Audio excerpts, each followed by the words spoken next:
pemakaman Raden Ayu Pemecutan. Beliau yang dimakamkan di sini adalah putri dari Raja Pemecutan. Oh. Nama lahir beliau bernama Gusti Ayu Madirayu. Nah, setelah beliau dewasa, beliau kawin dengan Raja Bangkalan Madura, Pangeran Cakraningrat keempat. Nah, setelah beliau kawin dengan Pangeran Cakraningrat keempat, beliau memeluk agama Islam sebagai mu'alaf. Jadi mu'alaf ya. Nama beliau juga dirubah. Diganti ya. Diganti. Ya, Dari Gusti Ayu Madirayu menjadi Raden Ayu Siti Khotijah. Setelah beliau menetap di Bangkalan Madura dan sudah memeluk agama Islam, beliau sangat rajin sekali mengikuti ibadah agama. Agama Islam ya. Termasuk sholat waktu. Iya, betul. Pada suatu saat Raden Ayu Siti Khotijah merasa kangen sekali ingin ketemu dengan keluarga beliau di Pemecutan. Nah, karena Pangeran Cakraningrat keempat seorang raja yang sangat bijaksana dan mengerti dengan perasaan istri beliau, akhirnya beliau memberikan izin memberikan doa restu dan memberikan 20 orang perempuan. Nah, setelah beliau mendapat izin, berangkatlah rombongan ini dari Bangkalan Madura menuju ke Kerajaan Pemecutan Denpasar, Bali. Nah, karena beliau sudah memeluk agama Islam, pada suatu maghrib, Raden Ayu Siti Khotijah sholat maghrib di tempat suci istana. Pada saat itu, orang-orang di istana Pemecutan sama sekali belum pernah melihat bagaimana cara orang Islam sembahyang atau sholat. Sholat ya, iya betul. Pas waktu beliau sholat maghrib, dilihat oleh seorang patih istana, dikira Raden Ayu Siti Khotijah sedang melepaskan ilmu hitam. Kalau di Bali, dikira beliau sedang melepaskan ilmu pengeliakan. Jadi apa yang dilihat oleh patih istana dilaporkan kepada ayah beliau raja. Setelah menerima laporan patih, raja murka. Marah besar ayah beliau. Ya Allah. Diperintahkanlah patih mengajak beliau ke tempat ini. Jadi beliau berkata begini, Paman patih gitu beliau. Saya diajak malam-malam ke tempat ini. Saya sudah mempunyai firasat. Saya sudah tahu diri saya akan dibunuh. Oh ya Allah. Tetapi perlu saya pesan kepada Paman, jangan sekali-kali Paman membunuh saya dengan senjata tajam, karena tidak akan mempan dan sia-sia. Saya ke Bali, saya dibekali senjata oleh suami saya, yaitu tusuk konde saya. Ya Allah.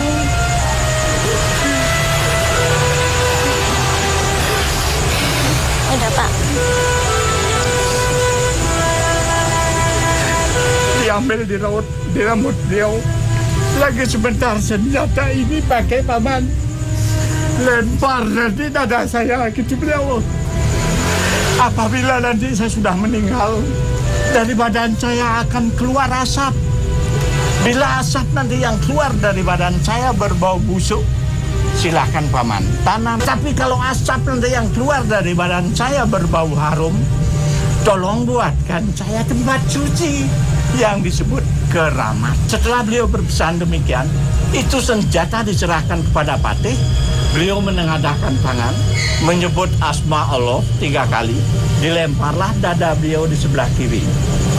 Begitu beliau dilempar, langsung beliau wafat, keluar asap dari badan beliau. Di mana asap itu? Baunya harum semerbak seperti bau kemenyan. Kalau di Bali, menyan ini bernama menyan Arab. Seluruh kuburan Hindu ini yang dulu luas 11 hektar, seluruhnya diliputi oleh bau yang sangat harum. Pengiring-pengiring beliau yang ikut menyaksikan pesan beliau itu menjadi kenyataan, banyak yang pingsan malam hari itu, banyak yang histeris. Dan langsung jasad beliau dimakamkan di makam yang ada sekarang. Disolatin oleh 40 orang pengiring dan pengawal beliau. Penasaran nih Pak, ingin masuk ke dalam. Boleh nggak kita? Boleh Pak. Ya boleh.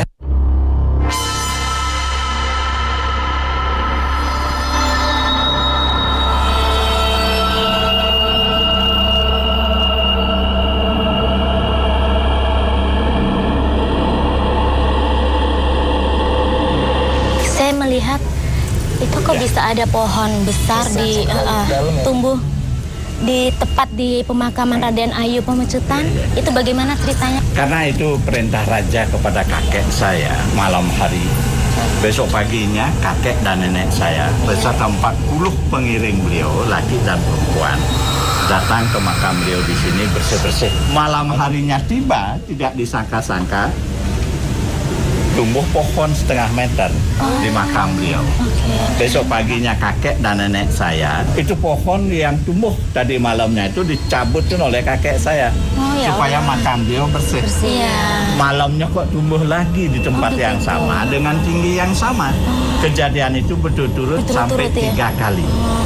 Yang keempat kalinya kakek saya tidak berani lagi mencabut itu pohon. Tirakatlah kakek dan nenek saya di makam beliau. Di dalam tirakat itu, kakek dan nenek saya mendengar pesan dari beliau agar pohon ini dipelihara. Ini namanya pohon rambut karena tumbuh dari rambut beliau. Kalau energi saya rasa ini sangat positif ya Pak. Luar biasa sangat positifnya. Dengan mendekat di makam ini pun mungkin untuk sebagian orang yang misalnya bertirakat dan berziarah dengan sungguh-sungguh pasti meneteskan air mata ya. Jangan tarik di dalam ini energinya. Saya mau izin untuk lebih dekat lagi. Boleh, mari. Boleh Pak ya. Mari.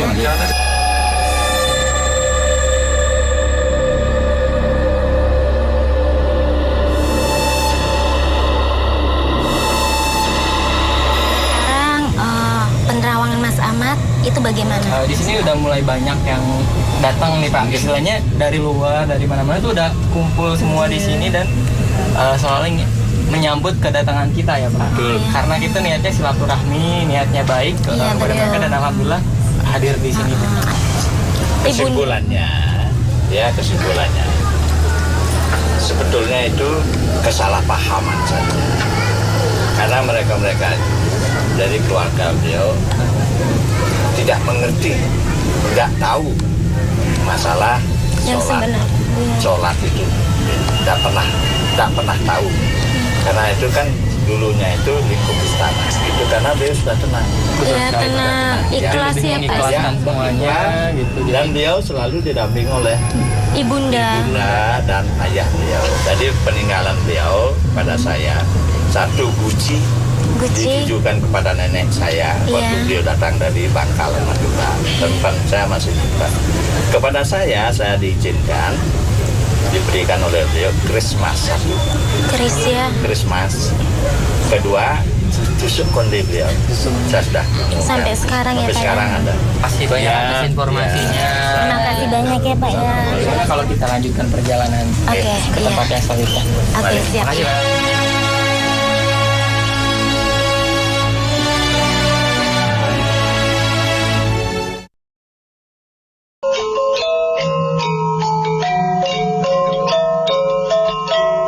Masuknya Islam di Pulau Bali berawal dari daerah Pemecutan. Hal tersebut dikuatkan dengan adanya makam Raden Ayu Siti Khadijah yang terletak di Keramat Agung Pemecutan. Raden Ayu Siti Khadijah adalah putri raja di Puri Pemecutan bergelar I Gusti Ngurah Gede Pemecutan, yang dahulu bernama Gusti Ayu Maderai.